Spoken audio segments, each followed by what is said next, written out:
Salut à tous, alors je suis allé voir Furiosa, le nouveau film de George Miller qui se passe dans l'univers de Mad Max du coup et qui pour la première fois est un spin-off donc de la saga Mad Max et un préquel à la fois puisqu'on a les origines du personnage de Furiosa qui était apparu dans Mad Max Fury Road il y a presque 10 ans de ça déjà et que je considère moi personnellement comme un de mes films préférés, un des meilleurs films d'action de ces dernières années.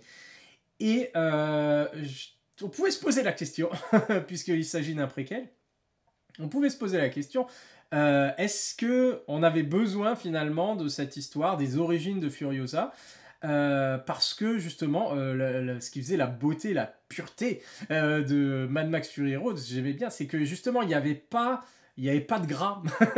Ça allait droit au but, c'était pur, c'était brut. Et les personnages étaient développés pendant les scènes d'action, au fur et à mesure.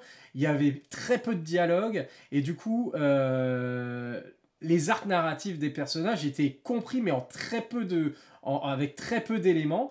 Et il y avait ce côté un peu justement mystérieux de... bon, ils ont tous leur bailliage, ils ont tous leur histoire derrière et tout, mais ils rentrent en collision là, et on comprenait en fait où il y avait un petit côté un peu mystérieux, mais qu'on n'avait pas besoin finalement de connaître, qu'on pouvait laisser comme ça.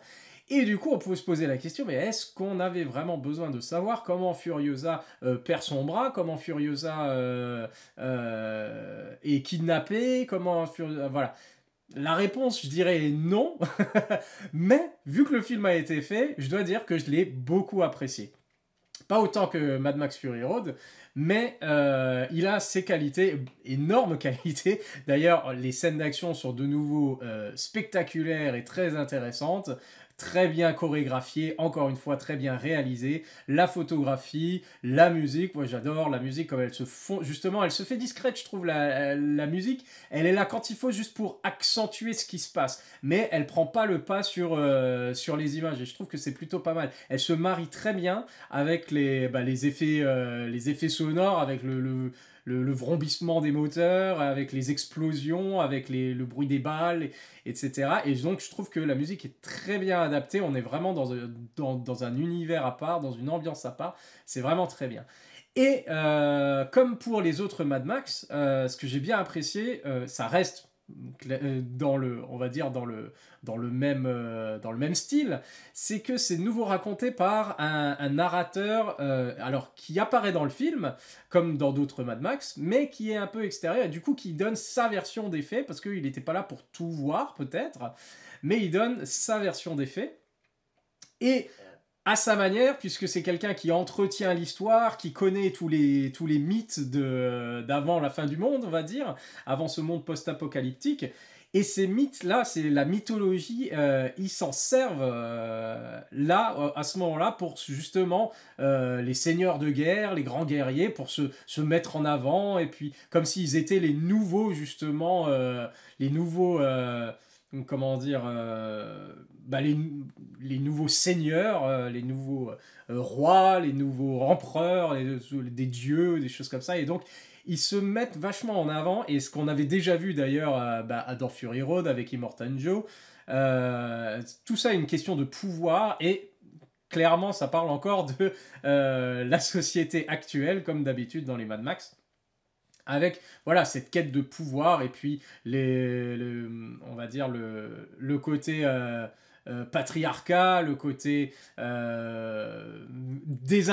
désinformation, fake news, hein, on raconte des histoires qui ont été modifiées et du coup c'est ça qui est intéressant, c'est le côté un peu méta aussi, parce que le film qu'on nous présente, c'est peut-être pas exactement ce qui s'est vraiment passé en fait dans son propre univers, quoi. C'est raconté par un narrateur qui prend ce personnage et ce qui lui est arrivé, donc Furiosa, et qui l'élève au rang de mythe, au rang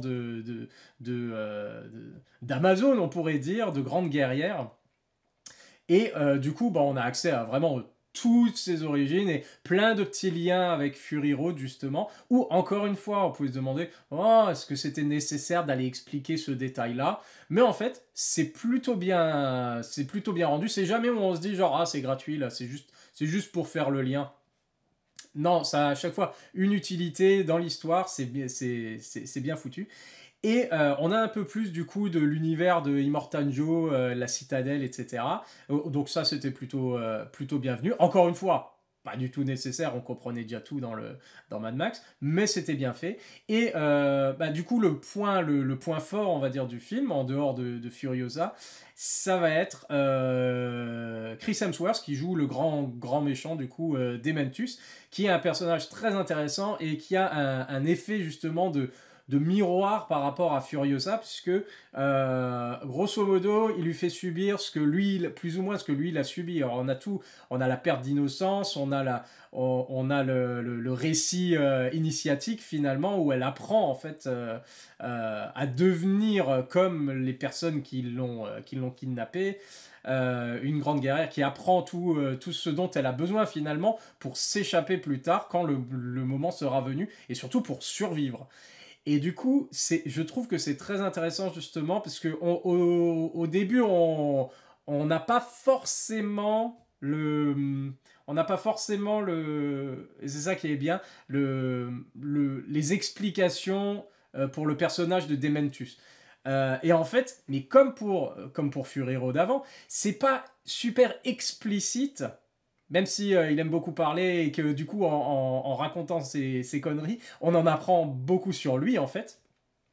Mais c'est pas si explicite que ça, mais ça nous permet justement d'établir justement ce parallèle entre lui, ce qu'il a pu subir peut-être, et pourquoi il est comme il est, et ce qu'il fait subir du coup à Furiosa, et pourquoi elle est différente, finalement, elle sera différente de lui.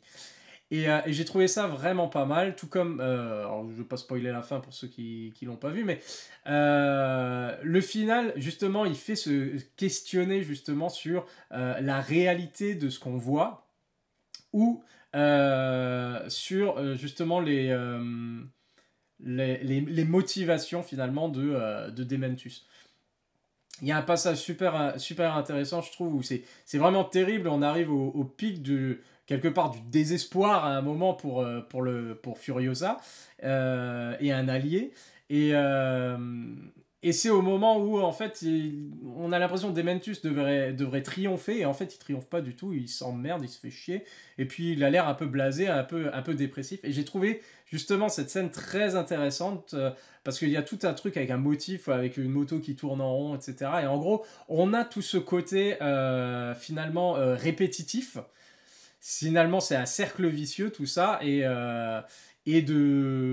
Furiosa, elle est là, et justement, elle brise ce cercle vicieux, et elle part dans sa propre direction plutôt que de recommencer ce que tout le monde n'arrête pas de faire. Et ça, j'ai trouvé que c'était vachement sympa.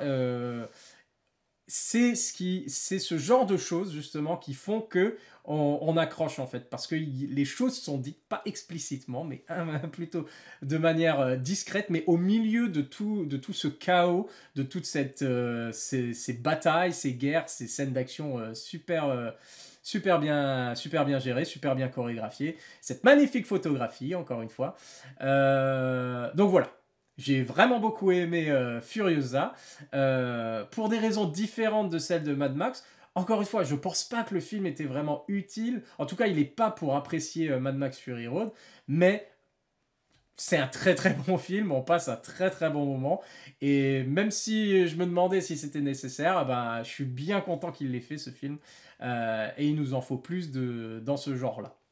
Voilà, je crois que c'est tout, hein. Sinon après on va rentrer dans des analyses à n'en plus finir, mais je conseille du coup d'aller voir Furiosa, il vaut vraiment le coup et c'est ce genre de film qu'il faut voir au cinéma sur le plus grand écran que vous pouvez trouver. Et voilà, passez un bon moment, à la prochaine, bye.